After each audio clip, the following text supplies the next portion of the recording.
let's start. So I think what you did in class with Grisha is analyze bosons in a potential which looks like this. This is called the box potential. And when you plot the energy levels of this potential, this is the ground state, and then you have the first excited state, etc., etc. And if you look on the energy levels, as I'm sure you know,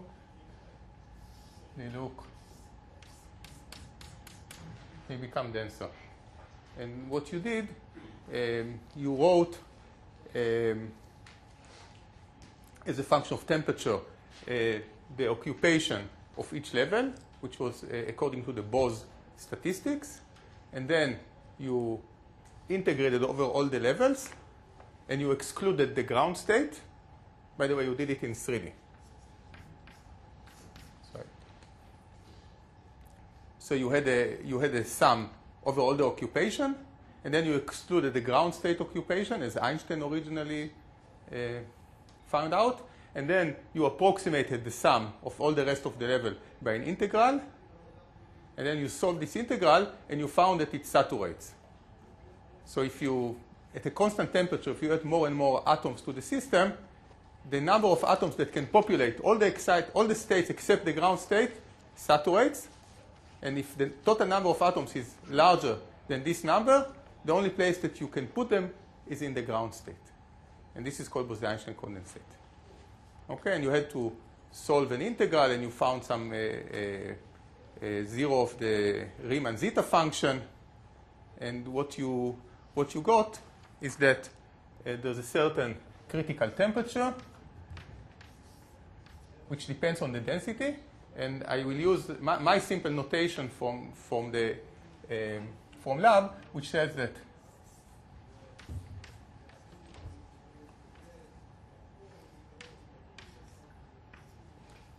okay, well, the real number is 2.602. And this is the thermal de Broglie wavelength. Okay, so we see a connection between the density and the temperature. And another way to express this condition is that this is sometimes called the phase space density. Is the number, if you draw a Liouville phase space with it's a six-dimensional phase space. It's x, y, z, px, py, pz. And you can define the density of particles in this six-dimensional phase space. Each particle is represented by a point in this six-dimensional space, and you can draw boxes and sort of uncertainty boxes, and the density in this phase space would be how many atoms you have per box, where the volume of the box is the uncertainty volume, is h bar to the 3 or 6, something. And when this, so this is a measure of the phase space density. You can translate it from here, and you can see when the phase space density is unity, this is on the order of unity, this is the condition for a Bose-Einstein condensate. And you may or may not did this exercise, not for 3D, but for example for 2D, or for 1D, or in the class you can even do 4D if you want. So you may have done so, or at least Grisha might have told you that here there is no. Is this new or not new for you? Yes? No? Maybe? Okay, why? It's just a question of performing the integration, right? When you start from a sum, and then in order to turn the sum into an integral, you have to introduce the density of states. And the density of states, of course, depends on these conditions. So I don't know of any general rule which tells you when this integral, again, what is the integral? At a given temperature, you sum over all the population of the excited state, and you see if it saturates or not. If it saturates, and you put more particles than this saturation, you get BEC, or not. And what I want to tell you, that in real experiments, the experiments that I do, for example, the potential is not a box. Actually, you know it from my presentation, but is an harmonic trap. Okay? How do the energy levels of the harmonic trap look like? I don't want to draw them. Actually, they look the same, right? This is the first, this is the second, etc. But as you probably know, if there's one thing that you know about potentials is that they are equally spaced, right?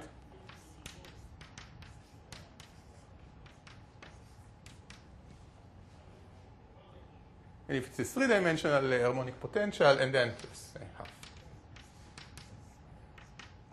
X, because this is the x direction. And if it's three-dimensional, then I have E and X and Y and Z, which is, I won't write it. And X multiply H over X and Y and Z. Okay? This is how it looks like. So you see that it doesn't look the same. And in particular, you see that the density here, the states become denser.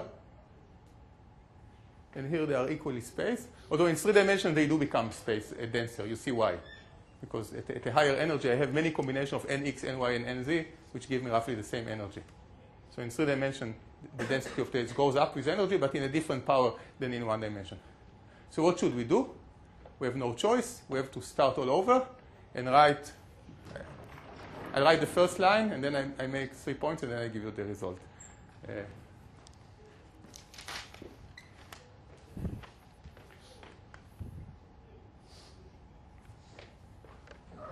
So I'm just reminding you that I'm writing the number of particles, and here I'll do it as nx, ny, and nz. The goal is to answer, is there or is there no BEC in harmonic traps? The answer is yes, because that's what we do. And in what sense it's similar or not similar to a box trap? Okay, that's the goal. That's what I'm trying to convey.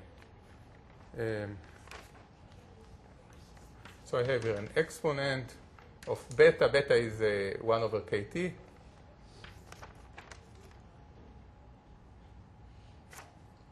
The energy, which is a function of nx, ny, and nz, minus mu. And all this minus 1. Okay, this is just the Bose distribution function, and I'm just summing over. This goes all the way to infinity. And I want to see if it saturates or not. And of course, we do the same trick with the chemical potential as you've done in class in order to calculate, which I'll skip here. And we are incorporating this energy, and we have to solve another integral, so we have to look in another line in Abramovich. And it's still a zeta function, but a different one. And this is the results that we get. So we exclude the 0. So we have to add here n0. And then we say n minus n0. What is it equal to? And then we turn this sum into an integral. And we have to solve this integral, and the answer is this.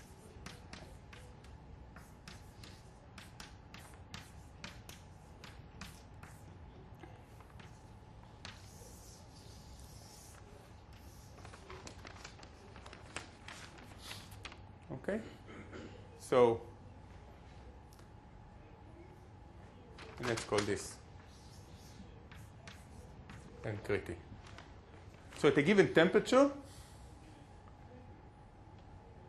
in a three-dimensional harmonic trap, we also get saturation. We get a critical number of atoms that can populate all the excited state, which means that if we have more atoms than that, we have to put them in the ground state. Okay?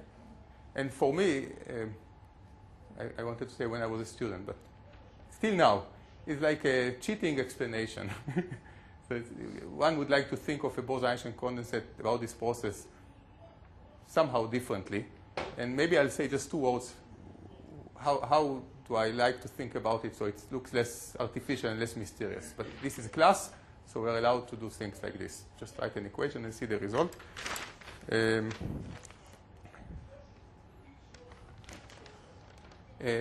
I could do the following. So let's just look on this. So here I said let's fix the temperature and just add particles. And at some point we'll saturate the excited state and we'll start to add them into the ground state. In a real experiment, what is usually done is the opposite. You have a given number of particles, and you just cool the system. and then it's worthwhile to leave this as the input, and this would be the result, and then I would call this T critic. So let me write the critical temperature. Now it's going to be a function of n, so not n is critic, but n is given and T is critic. Is it?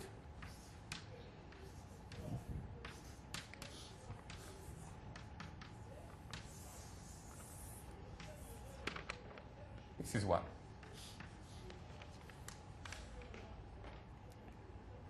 Okay? And I forgot to say, this is the average frequency. So if it's isotopic, it's omega x, omega y, omega z. If it's not, it's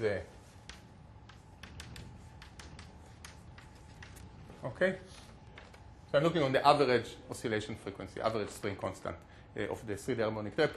If you remember, in my experiments, it looks like a cigar. So omega x, omega y, omega z are not the same, so I have to calculate their average, geometrical average.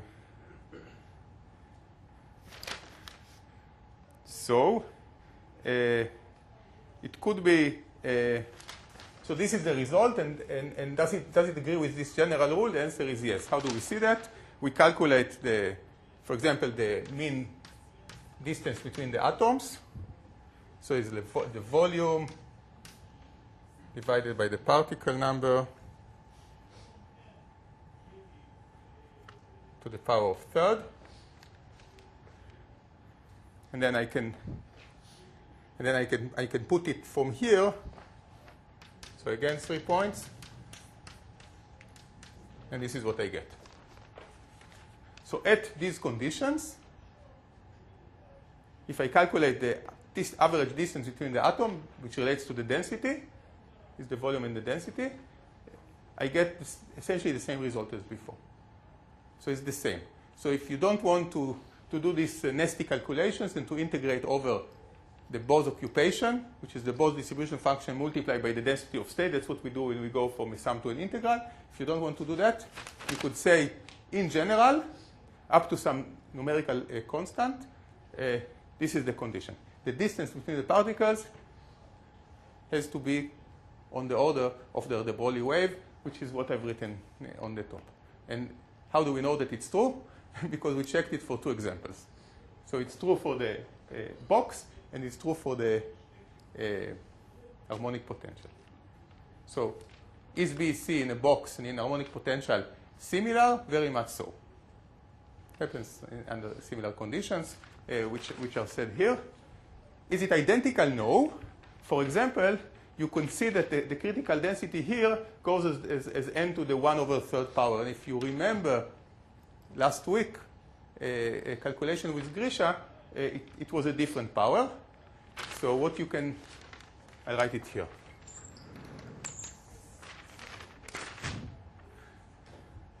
So what it means,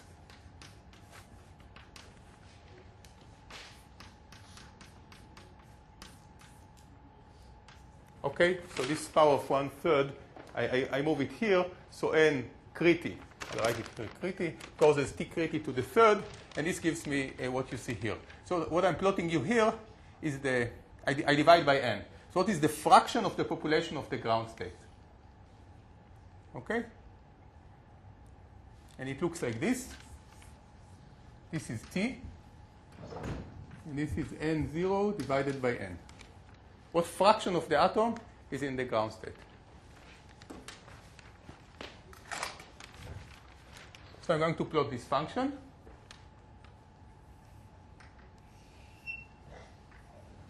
Okay, at 0 temperature, so all the atoms are in the ground state. This is pure Bose-Einstein condensation. At a critical temperature, above this critical temperature, the fraction is 0. What do I mean when I say the fraction is 0? In my experiment, we have roughly 1 million atoms. So let's pretend that I'm doing helium experiment and I have an Avogadro number.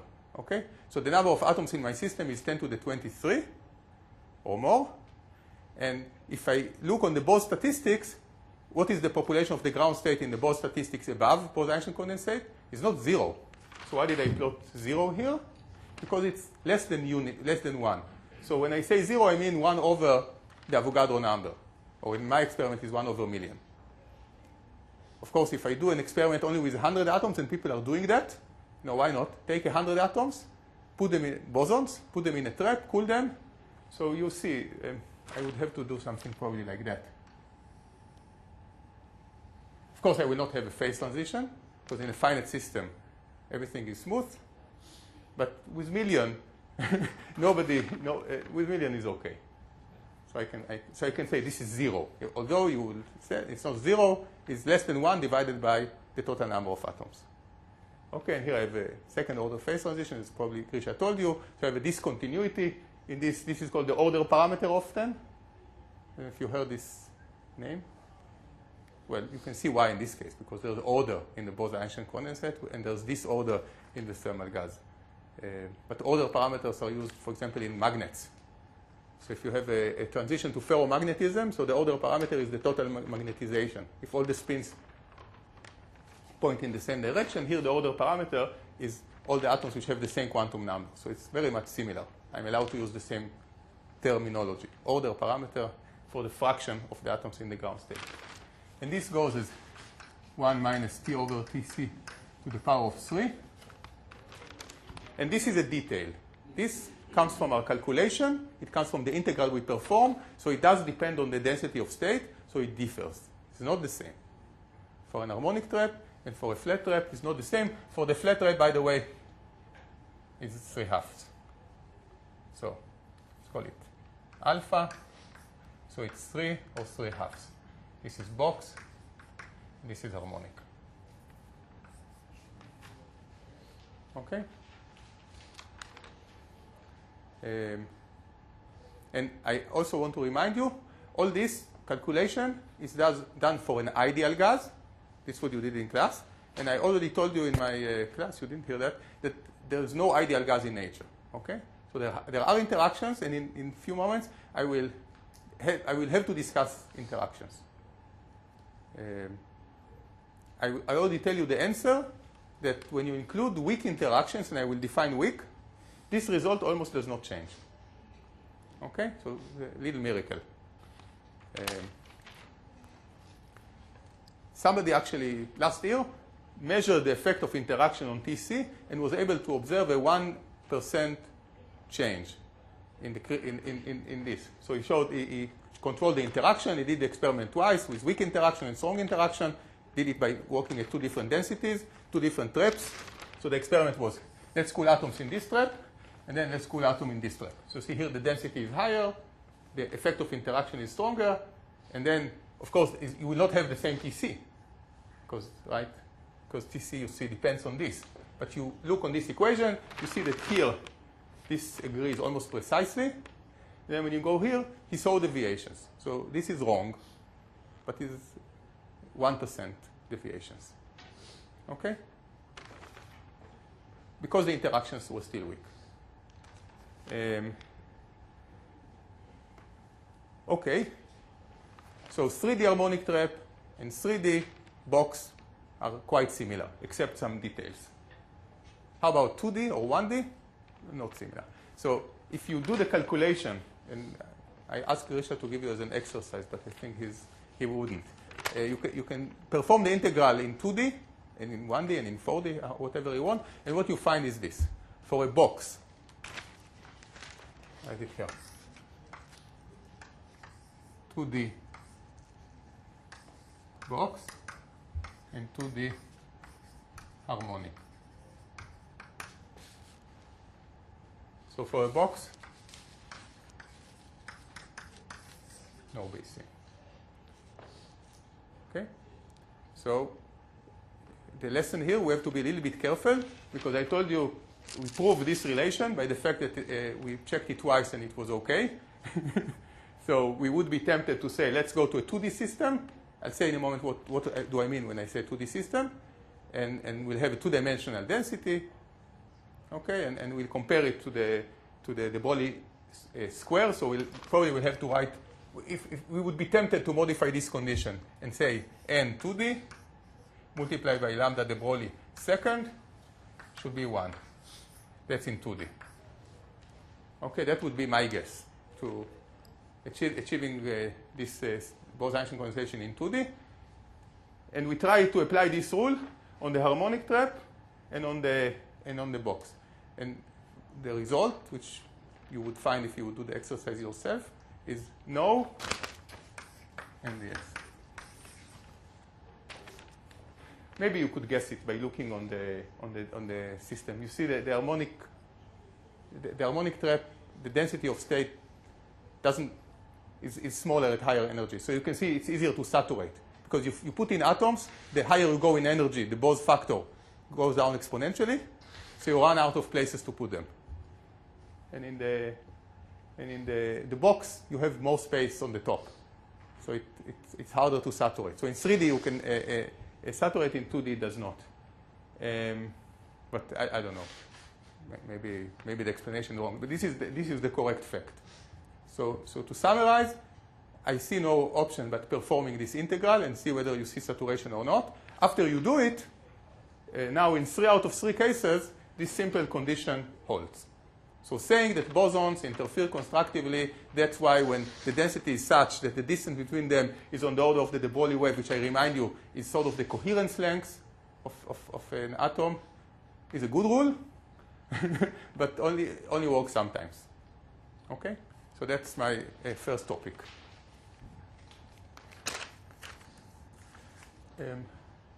I said this is a detail, 3 over 2 or 3, but you know, when you do an experiment, details count. So for example, the fact that this goes as T over Tc to the third is actually very helpful for my community because it's hard to cool.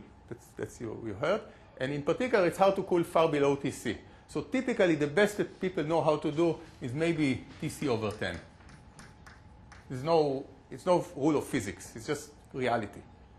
It's very, very hard to cool to smaller temperatures than that in our community, in cold atom community. And that looks quite awful, right? It doesn't look that cold.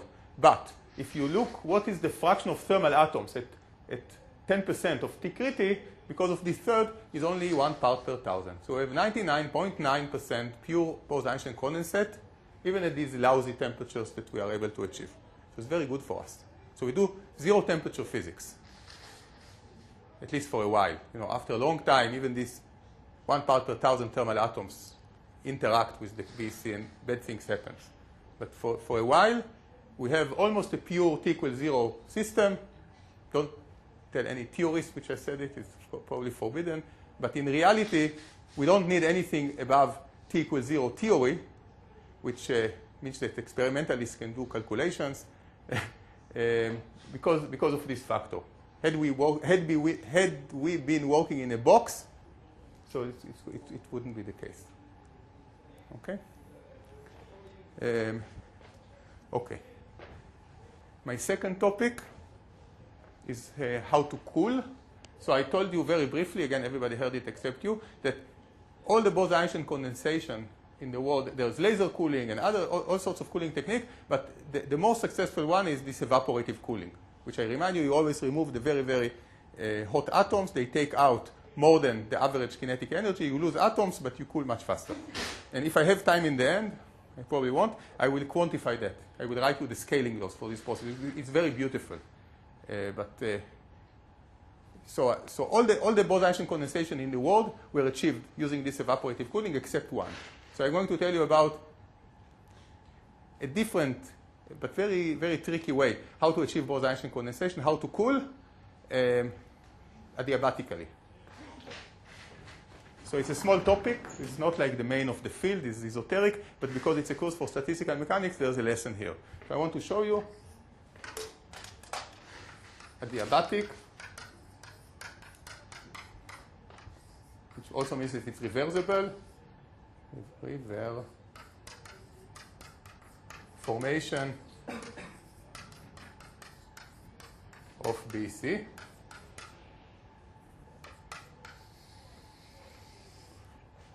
Okay. Where is it? Here it is.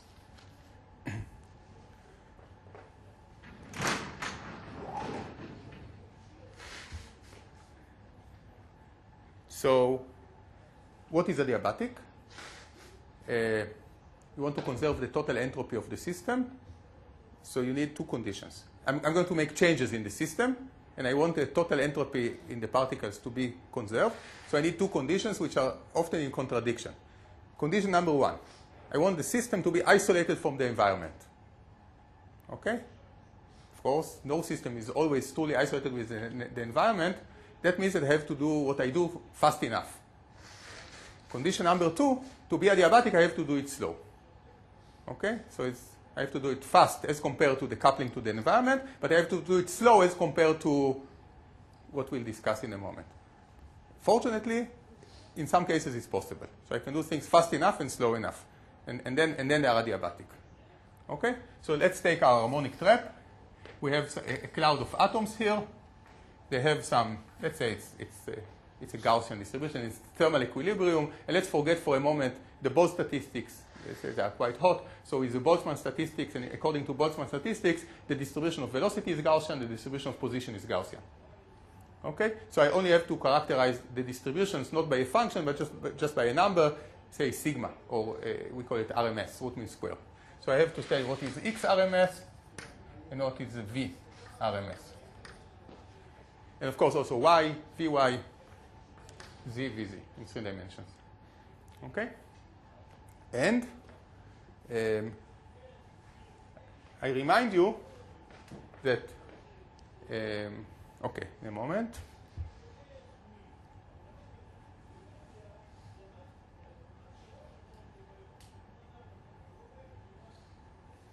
So if the potential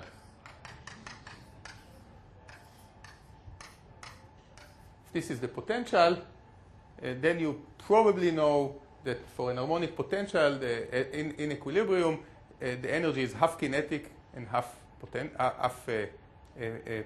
potential. The potential energy and the kinetic energy for this particular power are the same.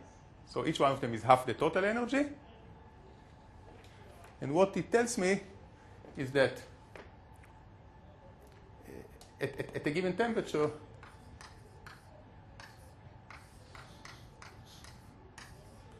you see that I'm writing it right.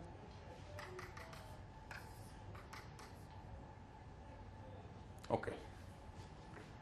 So I'm doing it in 1D, but it's the same in 3D. So this is the oscillation frequency is just a spring constant of the trap. So now what I want to do, I want to adiabatically change the omega. I'll start with a trap like this, and then I'll end with a trap like this. So this is omega 1, and this is omega 2. So I'm increasing omega, and I'm doing it slowly. And the system is isolated with the environment. So what do I find? If you believe these rules, which you can get from what I told you, you find that the cloud compresses. So the cloud was large, and now it becomes small. You can see it from here. It compresses at the square root of omega, and at the same time, it heats up, or at least the kinetic energy goes up. Okay? And when you look on X RMS multiplied by V RMS, you find that it's constant. Okay?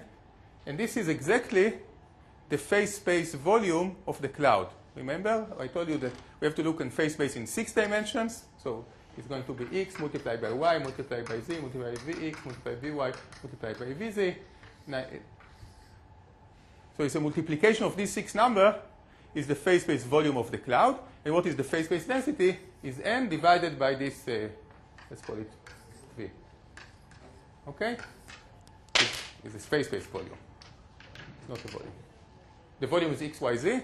The velocity volume is Vx, Vy, Vz. So you see X multiplied by Vx is constant and Y multiplied by V is constant. So the phase space volume is constant. If I did it, I didn't lose any atoms. So the phase space density is constant. And we get what we expected. Namely, if you do something adiabatic, we have the Liouville theorem. This is just a manifestation. It just shows that I didn't make an error, because the answer is known to begin with. If I do something adiabatically and I conserve entropy, I conserve the phase space density. And if it was less than 1, namely I didn't have a Bose-Einstein condensate, I will not get a Bose-Einstein condensate. It's true that my cloud becomes denser, so that's good. The atoms are closer to the other, but at the same time it becomes hotter, So the temperature is higher, the de Broglie wavelengths become smaller, and I cannot win. Okay? So the conclusion seems to be that if I change the trap parameters adiabatically, I'm not able to increase the phase-based density, which is just a manifestation of Liouville, and I cannot form a Bose-Einstein condensation. I need to do something else, like this evaporative cooling. I need to couple my system to a bath. Wrong. I can change the trap and get a Bose-Einstein condensate, and this is what I've written in the title. Okay, so something is wrong in this argument, and instead of making a philosophical discussion, I leave this to you. I will just give you the example, how it was done. Okay? So let's remind, if you start this and you go here, it doesn't work. So I have to do something else. So what was done is this. I start with this, and I do this. So what is the adiabatic process? Is this. I'm drawing you a movie of the experiment.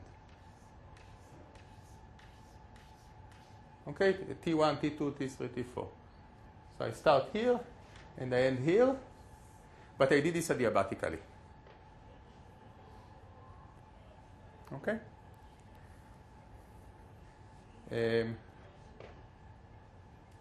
How does it work? And it works. So, again, I'll skip the general part. I'll just tell you without proving.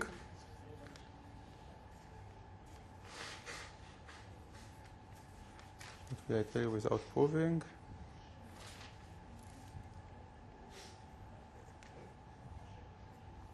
Yeah.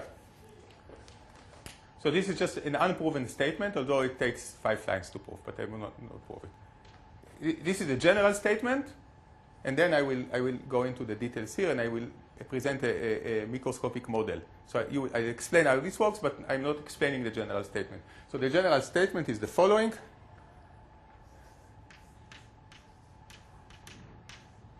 All right, this is the thing we are interested in. This is the phase-based density. This is what we ask, is it constant or not at constant entropy? Is equal to.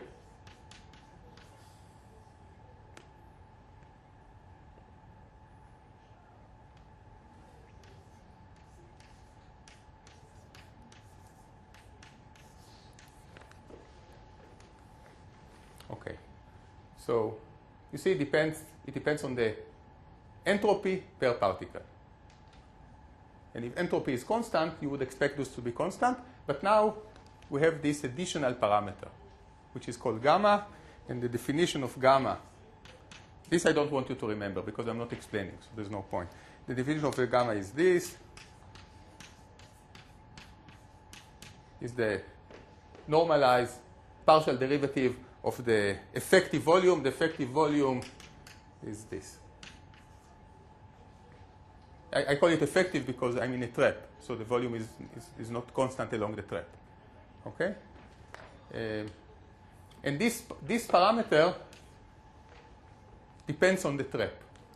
For example, for a box, it's 0. For harmonic, is 3/2. So you see that if I go my potential from here to here adiabatically, and I keep the entropy constant, and I keep the number of particles constant, so the entropy per particle is constant, this changes. Okay, it's a big surprise. You should be really, really surprised. But as I said, this is a general statement, and it's very nice and easy to prove. If you're interested, I'll give you the paper. But what I want to do, I want to discuss this model. And the reason I want to discuss this because it's really, really simple. So I'll simplify it just a little bit more, and instead of doing this, I'll do this.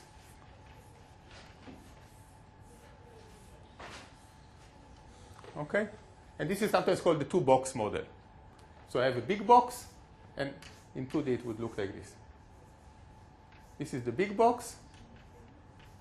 So the particles are sitting here, and now I'm introducing a small box in the big box, which has a deeper potential, which I change slowly. Okay? And what I want to show you is that inside this little box, I'm going to achieve my high phase density, namely my BC. And in order to do something very simple, I'm going to assume that the volume, let's call it V1, and let's call this V2.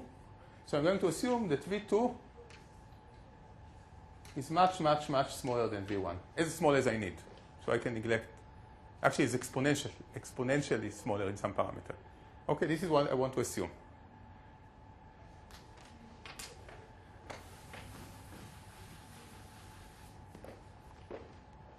So now everything is very, very, very simple. Let's say in the beginning, I had N0 and T0. This is the initial condition before I turned on this trap, here. Here I have, let's call it N1, T1, and here I have N2, T2. You see the density here and here does not have to be the same. So the first thing I want to tell you is that T1 and T2 have to be equal. Okay? The cloud in this position and in that position are in thermal equilibrium because they interact and they collide all the time. Okay, it's a non-trivial statement, but these two, this cloud and that cloud, and you see this is why I went to a box. So I can say this cloud and that cloud, and I don't have to use x as a continuous parameter as I needed here. Here the density changes. Here the density is constant here, and it's constant here, and so the temperature, I only have to follow numbers, two numbers. I don't need functions. Okay? So T1 and T2 are the same. And moreover, they are almost equal to T0. Why? Because you see what happens. I'm increasing this potential, so the atoms here are, on average, going down the potential. They are gaining negative potential energy, so something is heating up in the system. But if the total number here, if this volume, and I remind you, this volume is as small as I want. So if this volume is small, so small that even with the expected increase in density, the total number here are still negligible, then the total heating is negligible, and then T0 didn't change.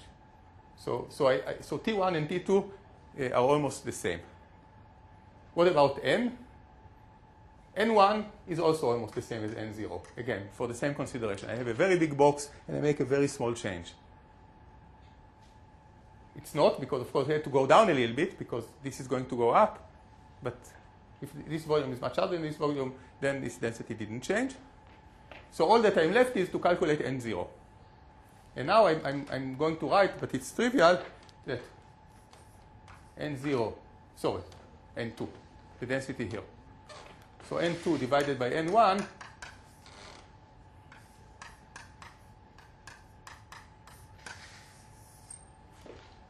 obeys this amazing relation. Okay, the ratio depends exponentially in the depth of the potential in units of kT. Which T? You know, T0, because it didn't change. How do one justify this condition? You can write sort of a rate equation. What is the probability of an atom from here to jump out as opposed to go in? So you see if I have here some thermal distribution, the probability to have enough energy so I can go out depends on this small Boltzmann factor. Okay, so this looks reasonable to everybody?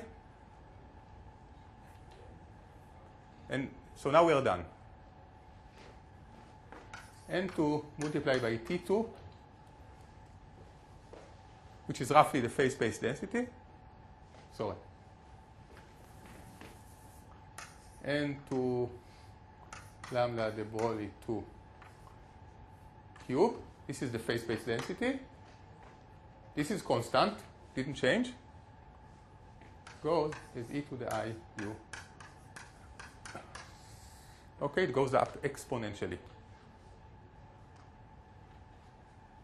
Even though what I did is I changed something adiabatically. Again, what is adiabatically? I do it slow enough. I'm not going to this. I planned, but I will skip what is slow enough. I hope you know something about it. There's a classical argument what is slow enough, and there's a quantum argument what is slow enough, and they give the same result. So if you know one of them is okay. Yeah? Can you please explain again why the ratio between n2 and n1 are the exponential u over kT? Yeah, I didn't explain it. I just hand waved. I said that if you write a rate equation for the atoms going from here and going from here to this region, you have to include an exponential factor, which is the exponentially small probability for an atom sitting here to escape, because it has an energy, a kinetic energy kT, which is much smaller than the barrier. So an atom sitting here is trapped most of the time, and only rarely, exponentially rarely, it has enough energy to go out. On the other hand, when an atom comes from here, it has a unit probability to enter. So when you write the rate equation, and you write n1 dot and n2 dot, and then you say, let's take n dot to 0, you equalize the rate, and then you find a steady state distribution for n1 and n2, this is what you get. But I didn't show it, I just said it. Okay? So this is a toy model, in some sense, but the answer is correct. Of course, it's a little bit disappointing. Okay, I have two statements. So I said this is adiabatic, referring to the entire system. Of course, if you divide this system into two systems, say this is subsystem 1, subsystem 2, clearly entropies transfer between the two parts of the system. Okay, so in that sense, this small subsystem, which is now going to be a Bose-Einstein condensate, is coupled to something else, which you now can call a bus, right? We can call it a bus because it's much larger, so everything is okay. So if you insist, you can say that still I cannot form a Bose-Einstein condensate adiabatically if I now refer to the subsystem. But on the other hand, this is my system. It's isolated from environment. I choose not to call this a bath and a system. I choose to call all this a system. And I did not have any Bose-Einstein condensate. And now I have a tiny one. Why do I say tiny, by the way? Because of this condition. Okay? So, of course, we experimentalists are greedy. And if something can be done, in principle, we want to do it as much as we can. So the question is, how much I can relax this condition? So now I will write you the correct result without assuming this and without proving, but it's completely trivial. So if you understand what I did here, you can derive what I'm writing now in 5 lines. What you'll have, if this is not correct, you will have, you see, N1 is not going to be N0, and T1 and T2 will not be T0, but still we know that the total entropy is conserved, so it's really, really easy to find what they are.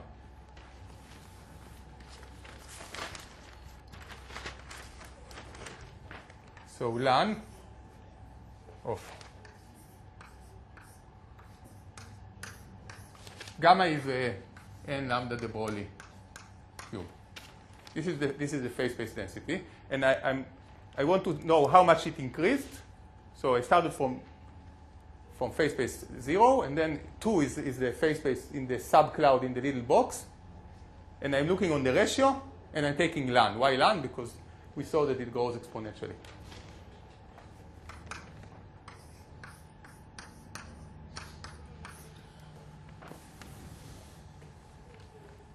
So what I wrote until now is what I told you before, right?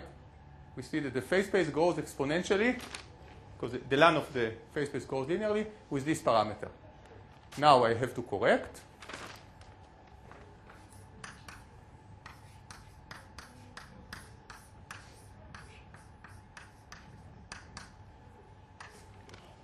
Okay, this is the said correction. Yep. What is it? The initial one, I think. T0? I think. Of course, here they are not the same. Yeah. I'm not sure, but I think. No. Sorry. Final. But which final? I don't remember. It's one of the 3 options.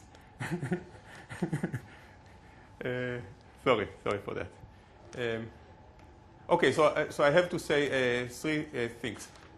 First, remember I said let's neglect this.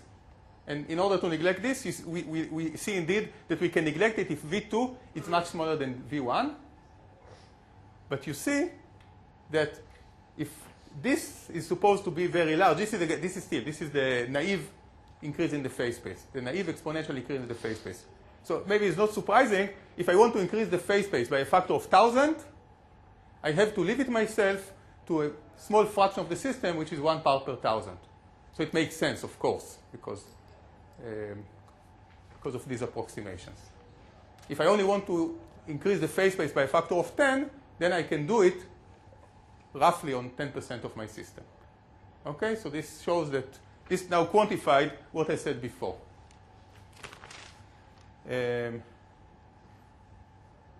Of course, there's an optimum, which I will skip. You can find it yourself. What is the total maximal phase space that I can get?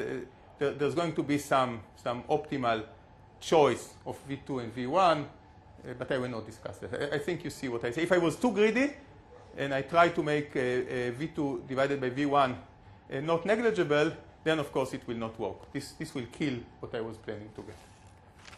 Okay? Does it work? First, the projection has to work, and then the...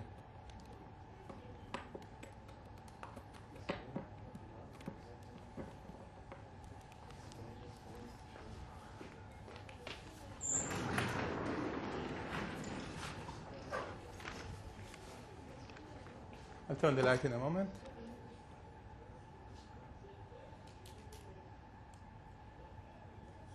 Where is it?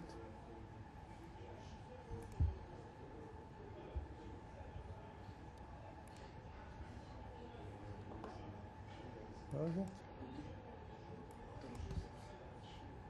Okay, there's something strange in the screen, but never mind.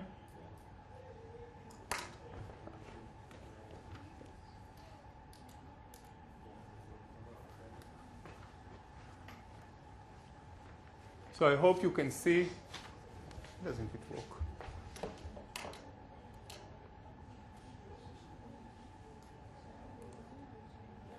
Okay. So this is exactly what I said. The bottom plot is a magnetic trap.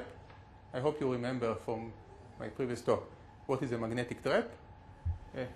And this little dimple, it's called a dimple, chupchik, is an optical trap superimposed. So you take a laser beam, you focus it tightly. This is only a few micron size. It creates an optical potential, which I didn't discuss with you, but there's something like that. And then you slowly increase the intensity of your laser. So you make this go down and down. Somewhere here you plot the chemical potential 0, and just to be consistent with the fact that as you go below 0, you get BEC. So this point forms a BEC. This is the measured phase space final divided by the initial. This is the depth of the potential of this dimple in units of right? Remember the theory. And you see what you expect if, according to our derivation, which is hidden now downwards, you expect to see. Oh, okay, sorry, this is semilog. Now it's okay. Right? So on a semilog scale, you expect to see a linear line. And you see a linear line. So the phase space goes linear on a semilog scale. That means that it goes exponentially with this parameter. And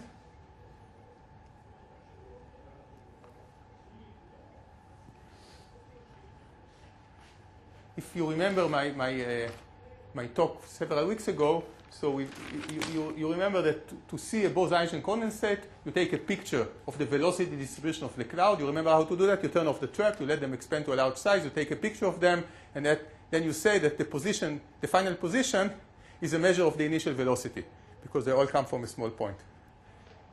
And this is a, where am I? Okay, let's say here. So this is a Gaussian, so this is a Boltzmann distribution, and as I said, Boltzmann and Bose-Einstein are not that different. And this dimple, this chupchik, is a Bose-Einstein condensate. And this is not density. If you would see density, you would say, okay, you made a dimple in density, so you have more density. This is the velocity distribution of the entire cloud. So you see we have a fraction of few percent of a BEC. Remember? It's like this. It's unquestionable.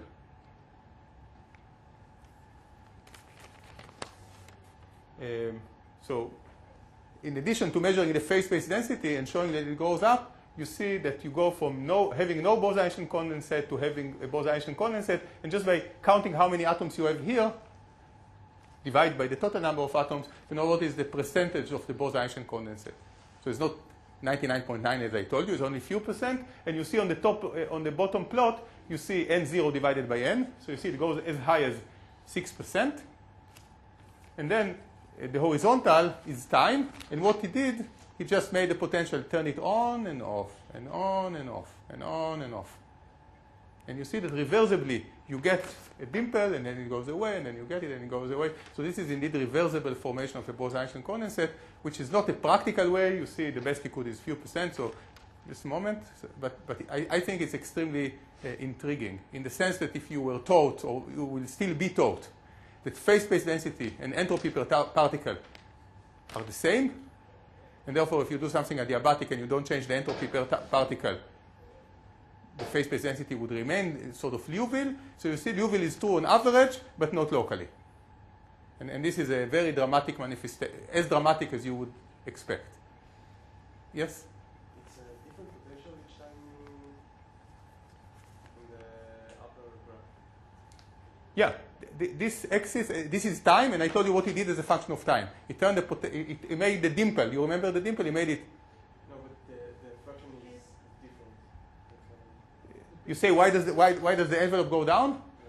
Because probably it's not completely adiabatic. He hits a little bit, he increases entropy a little bit. As time goes on, the system hits for other. It's an artifact, and as any experiment is an artifact. Yeah. I think to convince you of that, if I remember properly, I read this paper long ago, if you see the triangles, I think that the triangles are, you do nothing. You just wait. So in principle, if you wait, the fraction of the BEC has to be the same, and as you can see, it also drops down. So I think what he wants to show you, that it drops down roughly, you see it drops down roughly at the same rate as it drops down if you go on and off and on and off. So that's what an experimental does when he wants to show you that something does not depend on turning it on and off. He does the measurement twice. I think. Okay? So I'm going to write the...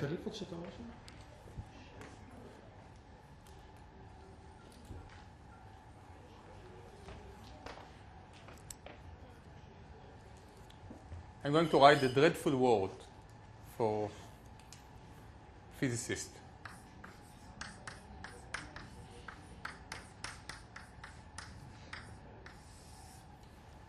Okay, so we know that an ideal gas system is simple.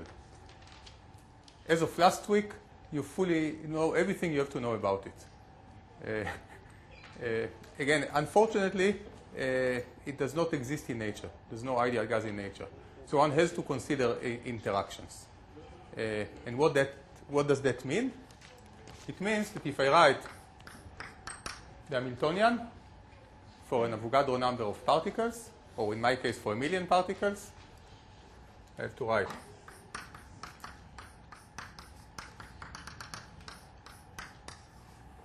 so I have here 1,000,000 terms of the one particle Hamiltonian, but that doesn't frighten me, you know. So what if I have 1,000,000 copies? If I know how to solve one, I can solve it easily. And I have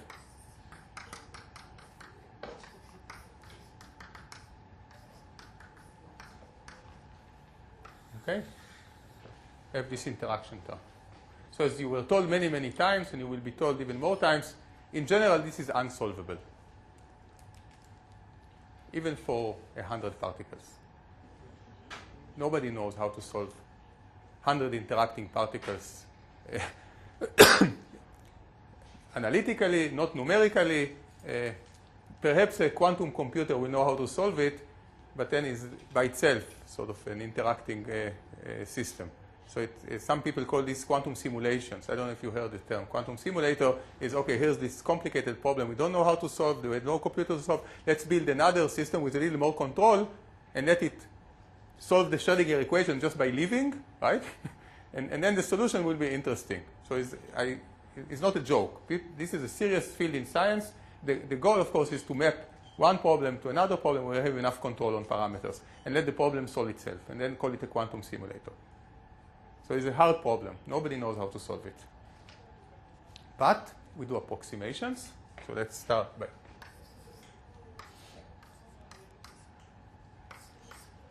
Let's go to weak interactions and I'll quantify it in a moment. Weak interaction is okay. This we know how to solve. So under weak interactions, I'll just say it. We do mean field. And what is mean field? Mean field is writing simply the many-body wave function, which will be a solution for the true many-body Hamiltonian, as a combination of single particle wave functions. Okay? And there's a difference between fermions and bosons. You have to be careful with the symmetry of the wave functions. You have to write a later determinant for fermions. But for bosons,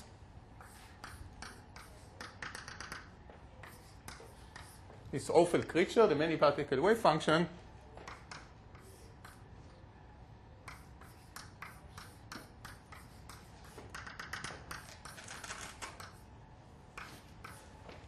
is just this Hartree multiplication.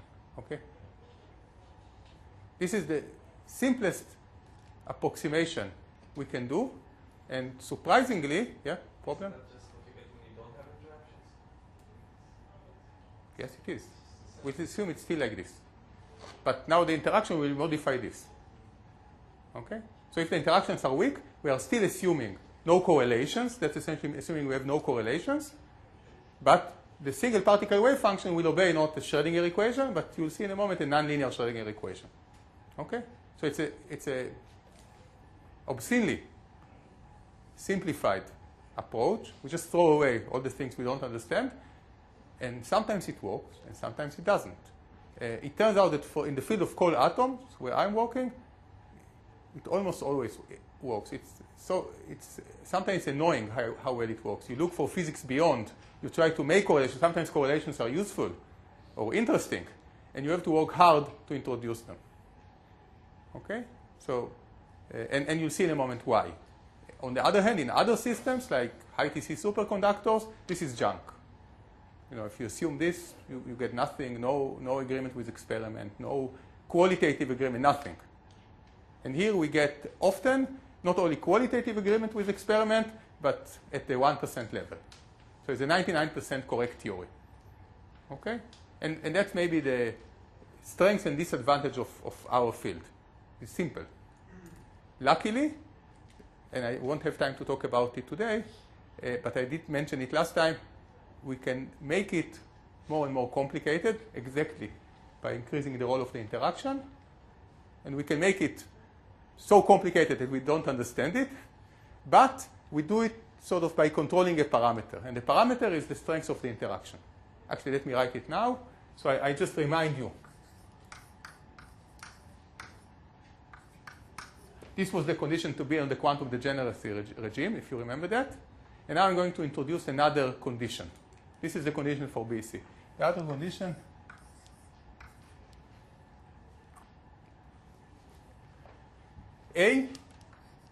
I'll define A twice. The first definition, A is the scattering length, which is a well-defined concept in scattering theory. You might have not heard on it. Loosely speaking, A is the range of the interactions. So what would be A for an atom? If the interactions are characterized by some kind of a Lennard-Jones, van der Waals interaction. So A would maybe be here, maybe it would be here, but it's a few nanometers. How do we know that the interaction range of the van der Waals interaction is a few nanometers? If we take two atoms and they form a molecule, the distance between them is this, right? So we know that the distance between two atoms in a molecule is on the order of a nanometer. So we know that this is the scale. And the distance between the atoms is on the order of a micron in our experiments. So what is the difference? If we work with dilute gas, like with cold atoms, the distance between the atoms is a micron. If you remember, that means that the de Broglie wavelength has to be, the thermal de Broglie wave has to be a micron, which means that the temperature has to be nano Kelvin, which is hard, but the scale of interaction is negligible. So in our case, this is 10 to the minus 4, 10 to the minus 6. Okay, this is what I call dilute. This is what I call the weakly interacting system. It means that the range of the interaction, I could write it in units of energy, compare energies, but the rate of the range of the interaction is much smaller. So it's not an ideal gas, but it's a good approximation for an ideal gas. By the way, in liquid helium, what in liquid helium is Na cube.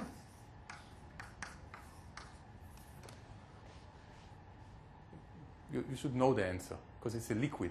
So in a liquid, the atoms arrange themselves near to the minimum. So by definition, is 1. Okay, not by coincidence. By definition, the way we define the range of the interaction makes this 1. Which means that it's not dilute, which means this is not valid, which means describing the behavior of liquid helium based on the theory of non-interacting bosons, namely Bose-Einstein condensate, should be complete nonsense. In reality, it's not. So one can still describe several of the properties of liquid helium using this naive physical model of weakly interacting Bose gas, in spite of the fact that your weak parameter is not really weak as in our case, but here.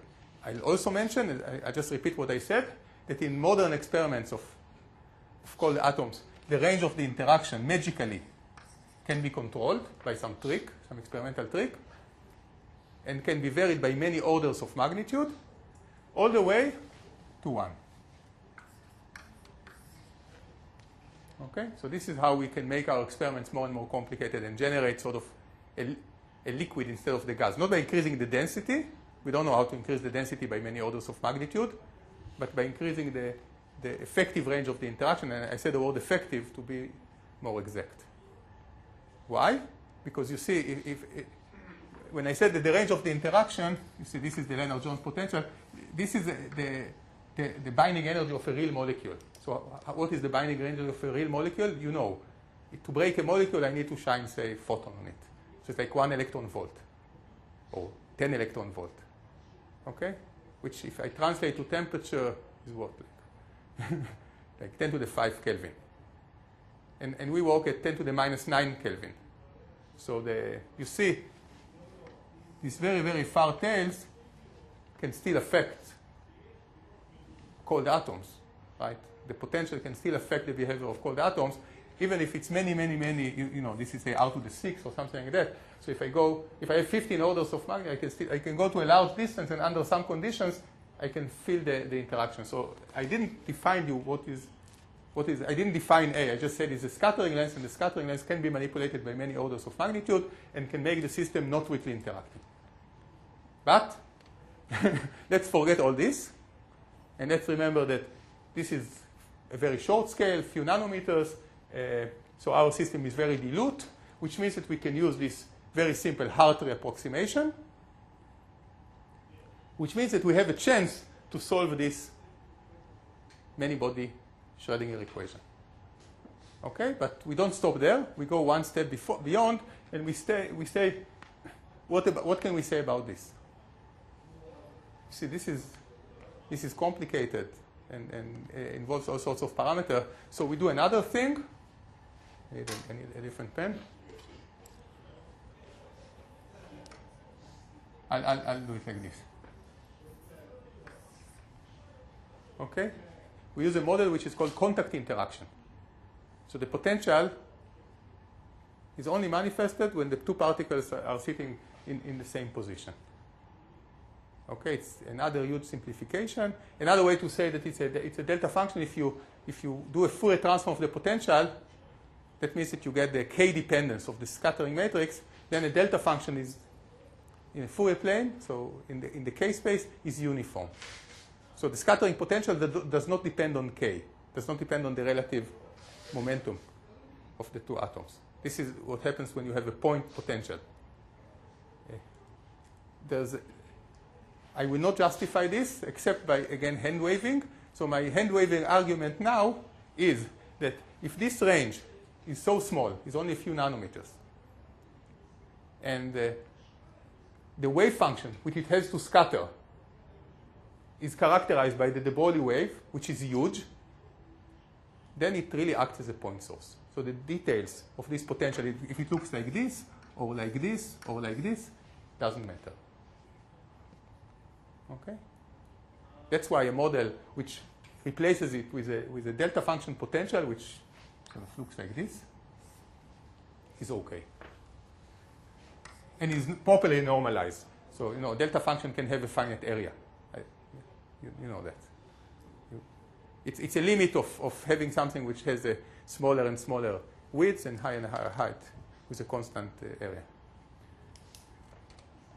And this is simple enough to solve, and I'm going to skip 2 or 3 lines.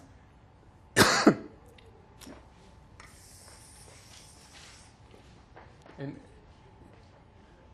several weeks ago, I told you a story that we have many copies of the same wave function in Bose-Einstein condensate, so we can make measurement, destroy some of them, make movies of a quantum process. This is what I meant, under this assumption, that they are identical. So all that we are left to see, now that we know what is the many-body wave function, it's just a multiplication of identical copies, we just have to solve them. And using this very simple approximation, the solution is trivial, and I'll write it. And it's called the non-linear Schrödinger equation. Some people call it Gross-Petayevsky. These are 2 people. Petayevsky is the guy that the older Landau-Lifshitz books are actually says Landau-Lifshitz-Petayevsky. So this is Petayevsky. He was smart enough to write books with Landau. And he was here in Weizmann a few years ago. He was a faculty member here.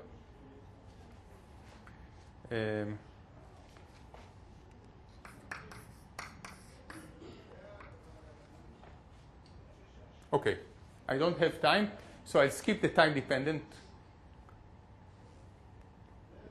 non-linear Schrödinger equation. So you have a Schrödinger equation is time-dependent, and then you assume that there's a spatial part and an energy part, which is e to the minus ut, and then you get a time-independent.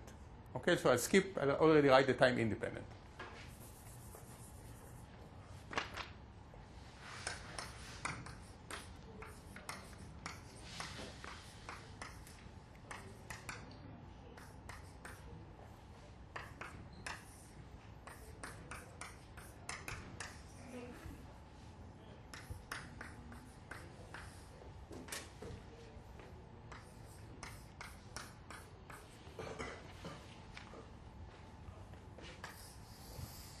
Okay, so I've written what I said, all right. I've written a nonlinear Schrödinger equation.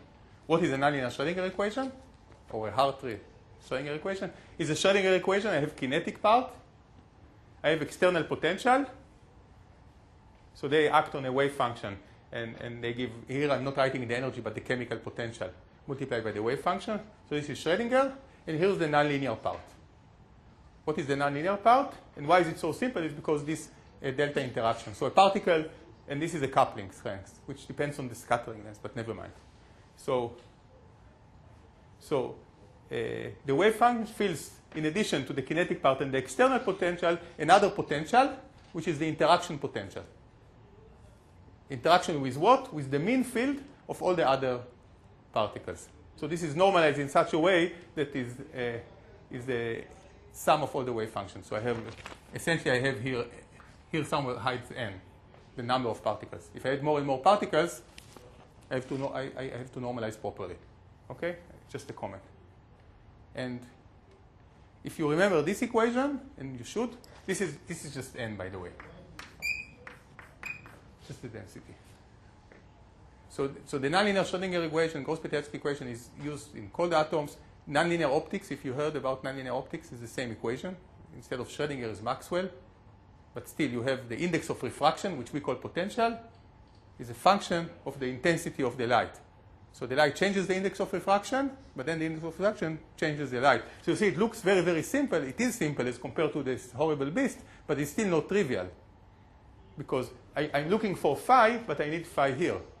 So it's still an effort to solve it, and it still generates a very large range of phenomena, solitons and whatever. But this is something we can deal. This is single particle physics. And all the many-body physics is hiding here, as long as we are weakly interacting. Okay? So this is the framework. Again, it's trivial. You may say it's boring, but it's good to start with something simple that we fully understand, and then make it complicated slowly by slowly. Let me show you a numerical solution. So even we know how, even experimentalists like us know how to solve this equation. and I'm comparing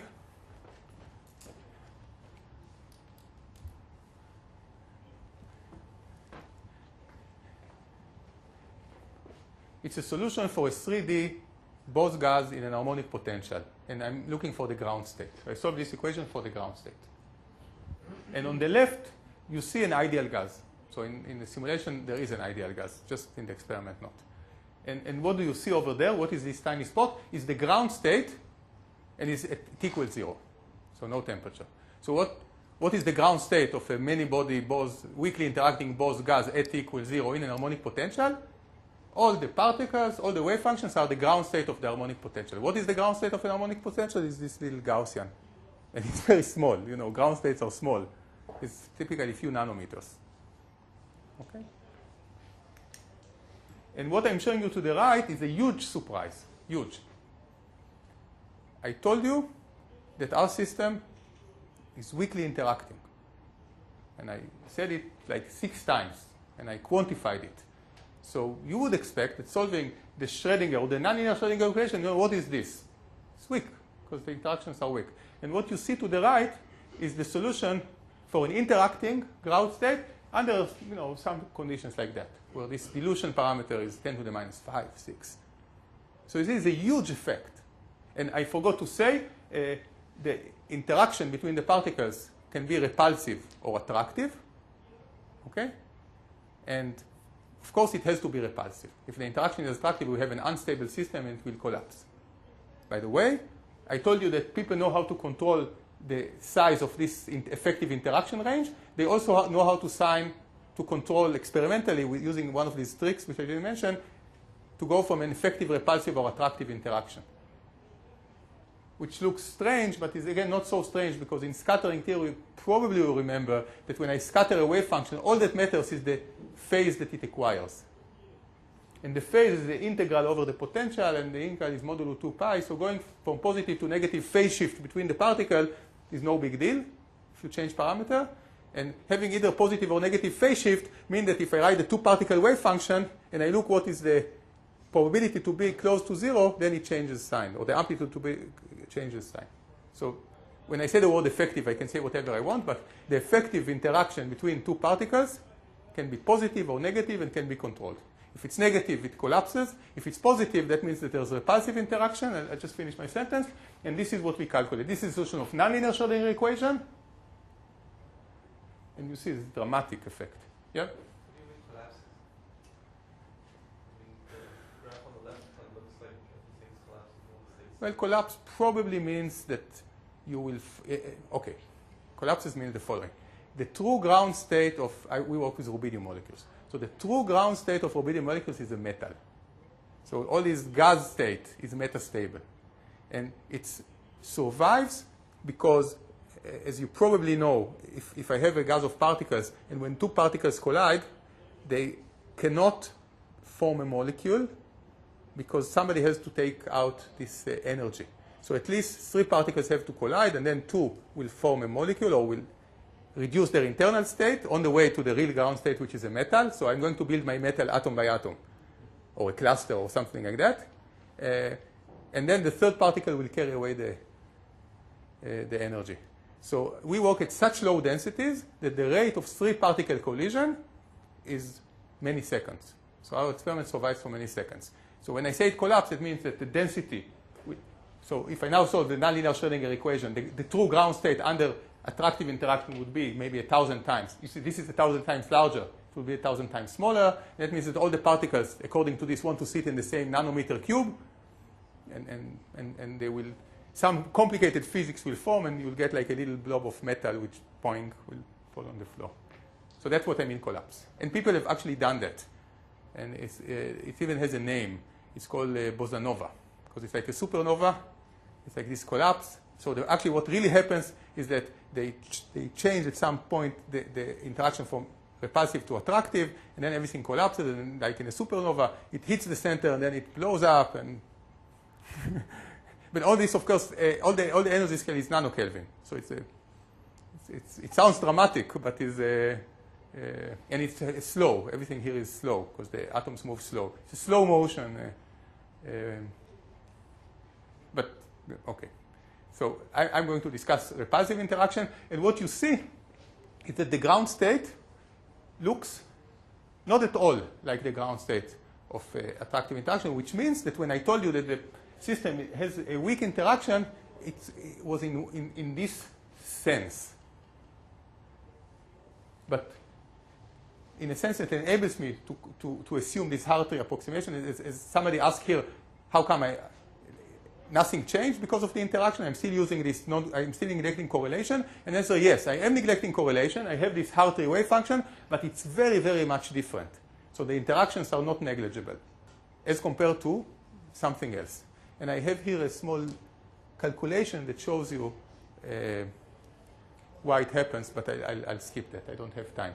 So I want, just based on what you see over there, you see that if I allow you to look on this equation, and if I would ask you, please, let's delete one term. So probably based on the fact that everything is weak interaction, probably most of you would tell me, let's forget about this. That's probably going to be okay. Okay? And you see no. So I tell you, let's drop this. Okay? And this has a name. This is called Thomas Fermi. So I'm sure many of you heard in different contexts. Like people discuss solve an atom. If you learn quantum mechanics, atoms, you know anything about atoms? Okay. So a useful model for an atom is Thomas Fermi. But so then Thomas Fermi is you neglect kinetic energy as opposed to interaction energy. In an atom, you have this strong interaction between the electrons, so nobody is surprised that to understand an atom, you can forget about the kinetic energy of the electrons and regard their Coulomb interaction energy. Amazingly, this is a useful approximation in our weakly interacting model. And now, what is nice about Thomas Fermi, I told you before that non-linear Schrodinger equation is simple. We know how to solve it. But this is even simpler. Why? Okay, here it goes. Let's solve it together. Let's solve it graphically, actually. So here's my trap. This is V external. Okay? And now I want to solve the wave function. So I'm looking for what is phi. And what do I have to do? I have the external potential plus some function times n of r has to be a constant. Okay? So here is my solution for n.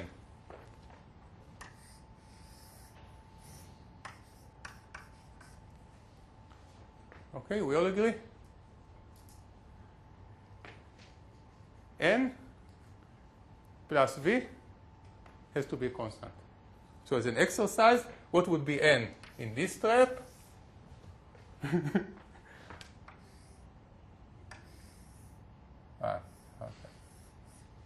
Something like this. So we need just to solve the algebra. We don't have to solve a differential equation.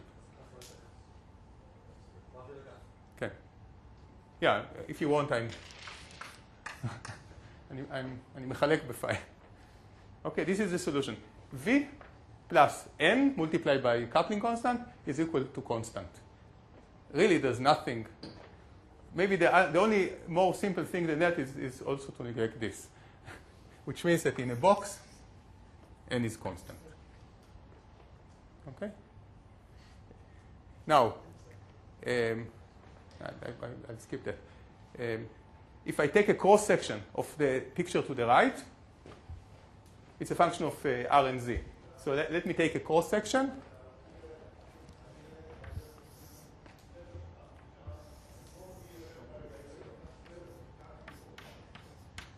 This is Thomas Fermi. It's an inverted parabola. You see why? Because the trap is parabola. So I have to take a parabola. And what do I have to edit in order to get a constant?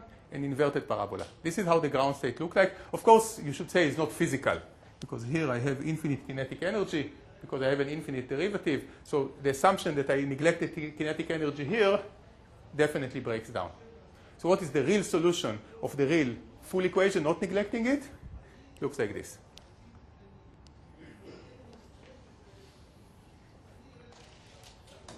Okay, this is what I think you can see it over there if you look carefully.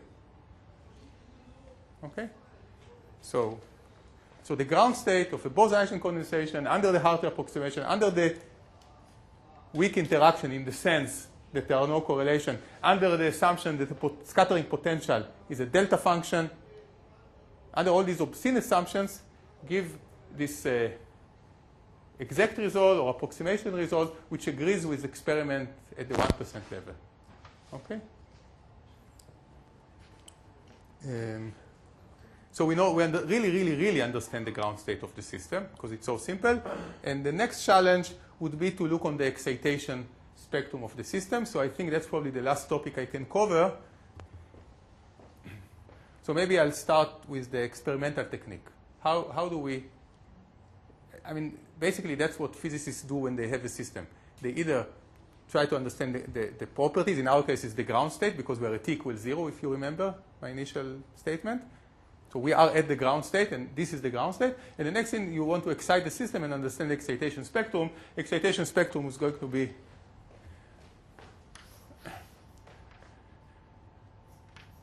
usually some function of omega as a function of k. What are excitation spectrum? For example, for light,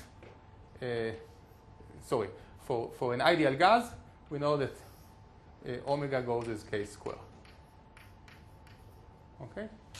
So the excitation spectrum should be a parabola. For sound, for phonons, we know that omega is equal to c multiplied by k. So this is sound.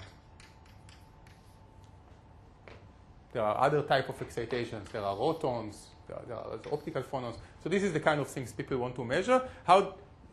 What is the generic way that we are characterizing excitations of a system? We have a system. We scatter particles. For example, in liquid helium, this is liquid helium, they scatter neutrons, which means that they cannot do experiment in Israel. They go to France because they need a nuclear reactor to produce neutrons, and the neutrons are scattered. You need neutrons because you want contact interaction. You don't want protons would interact with too many things. And then the neutrons are scattered, and they put lots of detectors, and they measure. Typically what they measure is the missing energy and missing momentum of the particle.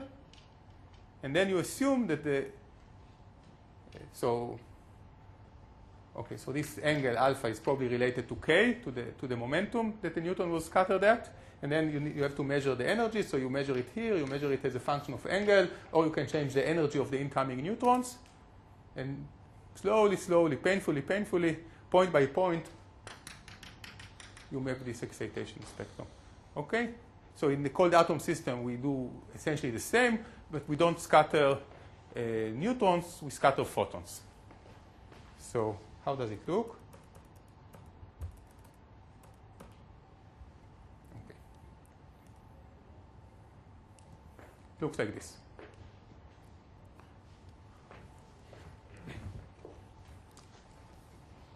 So this is a funny picture of the condensate. And here I have two laser beams shining on it. This is the first laser and the second laser. Now, in principle, I could do the experiment in the following way. Just with the neutrons. Pretend this is a neutron. Here comes the laser beam. Here comes a photon. The photon is scattered from the condensate. I'll put detectors. I'll measure the angle in which the photon was scattered. And that would give me the change of momentum of the photon. And I would measure the frequency of the photon or the energy of the photon. And that would give me the missing energy. And I would have one point on the excitation spectrum curve. There are several disadvantages of this method, but which I'll skip them. I will not tell you all the disadvantages. There are too many, and it doesn't work. People tried it, doesn't work. So what we do is a bit more control. We are shining two laser beams, not one. And each laser beam, we control, the experimentalist, the momentum and the energy. So momentum is k or h bar k, and energy is h bar omega, the frequency. Okay? And if you visited my lab, you saw that we have a very high control of the frequency. We know how to control it very accurately. We have lasers with very accurate frequency or energy per photons. So the process we are interested is not scattering of a photon by the condensate, as we did with neutrons, but is the following. Is absorption of this photon and then stimulated emission into the other photon. Now, what is stimulated emission? I hope you heard on that at one point or the other. It means that if I have a bosonic field, and there's a mode in the field, mode is like direction, okay, which is occupied by n bosons, the probability to scatter into that particular mode is multiplied by n. Or the amplitude to scatter by that mode, right? You write the amplitude to generate a boson, and you act on a state with somewhere has n bosons. It's by the same for destruction and annihilation, is the square root of n, or n plus 1. You remember that? So that means that the amplitude, if you already have n of them, the probability to have yet another one is the amplitude goes to the square root of n, and the probability goes n times larger. And I see that I didn't fulfill my promise when I told you that I want to explain you what is Bose-Einstein condensation in more experimental spirit rather than saturation of the excited state. I was planning to use this this I call bosonic amplification. It's amplification of the scattering into a state which is already occupied by n, by an amplitude square root of n of probability n. So you see what happens. It's like in the laser. If somehow I already have, because of fluctuations, I have a population in one of the states, and which state that would be? It has to be the ground state. It's a little bit above 1. Then the next collision somewhere will have a slightly higher probability to scatter into that already occupied state. And this is an exponential growth. You see why? Because now I scatter more there, so the population grows, and the probability to scatter into that space grows even more. Of course, there is competition, because it's only one state. So I have to look on that particular state and on all the other states, and that state is amplified, and the other ones are not, but there are many. So I have one strong event and many weak events, and that's the competition, and the threshold by which this one state wins over the other state occurs exactly at the critical temperature for BEC, which is a very beautiful fact. So that's how I prefer to understand to myself what is Bose-Einstein condensation. It comes from bosonic amplification, and not from this Bose statistics, which the detail. So here's my depth. But I didn't write that. It's very beautiful. So now we're going to use that fact. We absorb the photon, and now the BEC has to emit a photon, right? It cannot stay in the excited state. And in principle, it can emit a photon to all directions, so it has many probabilities. But one of these directions, one of these modes, is already occupied by many, many photons. Why? Because this is a laser mode. So it's like a Bose-Einstein condensate of photons. And the number of photons in this one particular mode is larger than the number of empty modes I can go into by a lot. I have, say, an Avogadro number of photons in the laser. When I say Avogadro number, I mean a large number, not necessarily Avogadro. So you see, that's the process. It's a fully controlled process, not a scattering event. It's a coherent scattering event. I absorb from here, and I emit from there. I have no other choice. Now, the question, will this process occur? And the answer, only if it conserves energy and momentum. Otherwise, it will not happen. Okay? How does it look when it happened? Suppose it occurred. Suppose it fulfills energy and momentum conservation. So let's see what happens. If I have the condensate and I have to absorb from here and emit from there, what would be the difference in momentum? So I have to add this is a vector going here, and then to subtract a vector going there. You see why subtract? Because I emit the photon. So what is this minus this? Is this little arrow. Okay, I close the triangle. So the total momentum given is the difference between these two arrows, which is this little arrow, and I've written it for you here. It depends on the sign of the angle. For example, if these two are parallel, and I absorb from one and emit to the other, the net momentum I get is 0. If they are at 180 degrees, then I get a long arrow, which is twice long than them. So this is how I control the momentum given to the condensate. Will the energy conservation will be fulfilled? The answer depends on the difference of energy between the photons. So I give the condensate this energy. I take away that energy. Energy and momentum of the emitted photon are determined by these properties of this beam. Okay? So the process will occur or not occur, depending if it conserve or not conserve energy and momentum. And it will, the only way it can conserve energy and momentum if I can generate an excitation in the condensate which has that momentum and that energy. And this is how it looks. This you've already seen many times. This is the ground state of the condensate. You remember the trap looks like this. So in the time of flight, the momentum distribution looks like that. This is like a delta function. And if you see this little blip here, this is the excitation. You see it goes a fraction of the wave function, or in a more common language, if there were 1,000,000 atoms, so 1,000 of them got a kick. So now my wave function looks like this.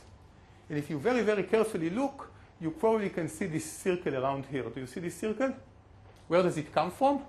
It comes from collision. Now I'll talk about atoms, and then I'll say the same words with a fancy word with the condensate. So I have atoms. Let's call this k equals 0. These are stationary atoms, and these are moving atoms. And now they collide. Okay? So what happens when two atoms collide? I generated this. This I didn't generate. So these atoms collide with these atoms. They still have to conserve energy and momentum. So in the center of mass, which is sitting here, they have to scatter on a surface which, for ideal gas, is a sphere. Because the only energy there is kinetic energy. Okay? And what is striking about this picture is that this sphere is hard to see here, is uniform. So when two cold atoms collide, you did, איך זה נקרא? Rutherford? What exercise you get to calculate the scattering cross-section, differential scattering cross-section in undergraduate? You do. Coulomb, Rutherford. It's always complicated. There's always a complicated amplitude to be scattered to an angle alpha as a function of alpha, which is what would be the scattering amplitude when you scatter from a point source, from a potential which is a delta function. It has to be uniform. This is the K independence I told you before. Okay? And you can actually see it with your naked eye. So scattering is a complicated problem, but in this restricted regime where the temperature is so cold, when the de Broglie wave is much, much, much larger than the range of the potential, you scatter by a delta function. So it's just simple.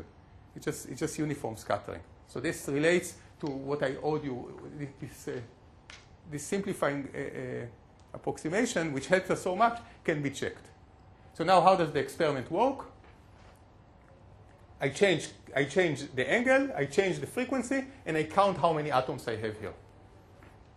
Okay? So this is for a given angle, for a given k. I'm changing the difference in frequency between them, which I call omega. So this is omega 0, and this is omega 0 plus omega. And I'm just counting with MATLAB. I'm just counting how many atoms I see here in the picture. Of course, each point is a new experiment. So I'm changing the frequency, and I see a resonance.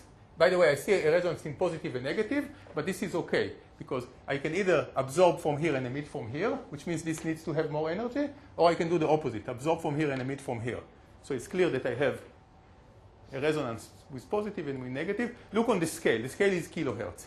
So already we know what is the energy of an excitation in a Bose-Einstein condensate. It's measured in kilohertz. I don't know if you can translate.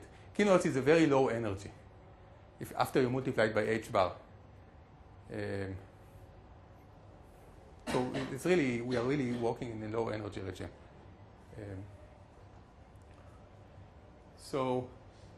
And what is the time scale? How fast things happen in this system is 1 over this energy scale, right? After dividing by h bar. So things happen, the dynamics of such excitations happen on a scale of milliseconds, which is again slow. So typical processes in semiconductors happen on nanosecond, picosecond, femtosecond. This is slow. Everything happens slow.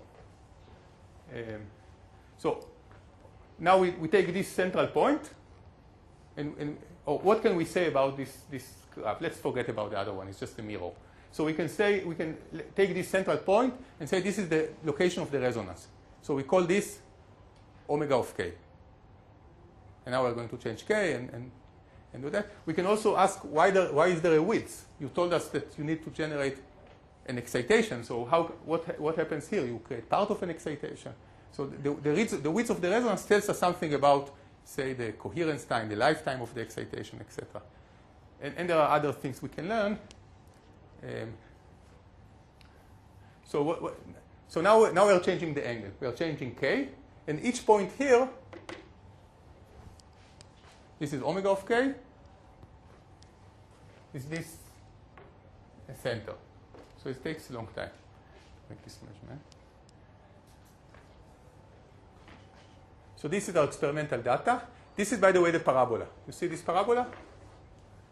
What is a parabola? Parabola is the excitation spectrum of an ideal gas. This I told you already. Because an ideal gas, omega is just k squared divided by 2m. What is the blue line? The blue line is a theory of the excitation spectrum of a weakly interacting Bose gas that came up in the 40s, so 70 years ago. But and I could teach you this if I had 2 more hours. It's simple. But it was never measured. And what is this? This is the excitation spectrum of helium. Then I stretched the scale. So in reality, this occurs not at a not at a 1 over micron, but as 1 over nanometer. So I just stretched it so I can plot them on the same plot. So this is weakly interacting theory. This is weakly interacting experiment, and this is helium. So you see helium is not a weakly interacting system. On the other hand, you see helium has sound. Linear is sound. Wow. So I think I have to stop. Let me just say one last comment. Condensates are interesting to a large extent because they are super something. Superconductors, super fluids. So let me just make a statement about superfluidity. What is superfluidity? Is liquid helium, when you cool it below 2.7 degrees, it can flow without friction for years. You can take a pipe, you can generate motion of helium, you have to keep it cold. You can come after 1 year, it is still rotating. No friction. Friction is 0, and many other things. It goes to small hole, it creates these fountains, but no friction. Superfluidity, no friction. Is a BC always superfluid? The answer is, and it's a very long history, the answer is an ideal gas BC is not a superfluid. Superfluidity requires interaction, and the simplest way to explain that, and I don't have time, so actually it's a pity. I would need 10 more minutes. The simplest way to explain what is a superfluid is to look on the excitation spectrum. And the fact that there are, so let's go here, for example. Here, I give this amount of momentum to the BEC. And if it wants to generate an excitation, this has to be the energy of the excitation. There's nothing below, it's empty. And this comes from the fact that it's a BEC. So let's skip it. Okay? Now, how do we, there's something called Landau criteria for superfluidity. How do I justify the fact that there's no friction? I do it in the following way. Suppose I have this rough pipe, and here's the liquid going through it with no friction. So let's do a Galilei transformation. So now our fluid is stationary, which is good because it's in the ground state and we know the ground state. And now I'm taking this pipe, this rough pipe, and I'm sliding it over the system. Okay? And when will I have friction? What is the mechanism for friction? I need to generate excitations in the liquid. Sound, anything, okay? And after doing the Galilei transformation, the energy of these excitations in the moving frame has to be negative, smaller than 0. Which means, and again, I apologize for saying it fast because it's so beautiful. It means that the energy of an excitation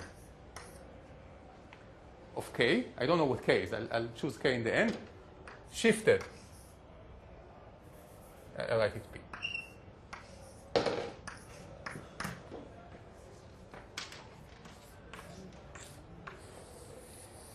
Okay? This is called the Landau criteria.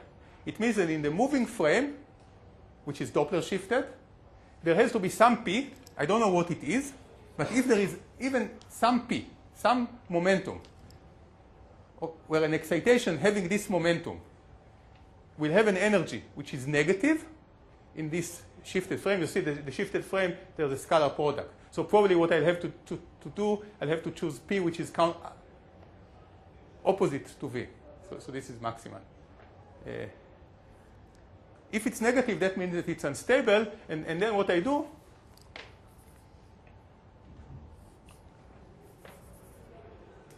did I do it right?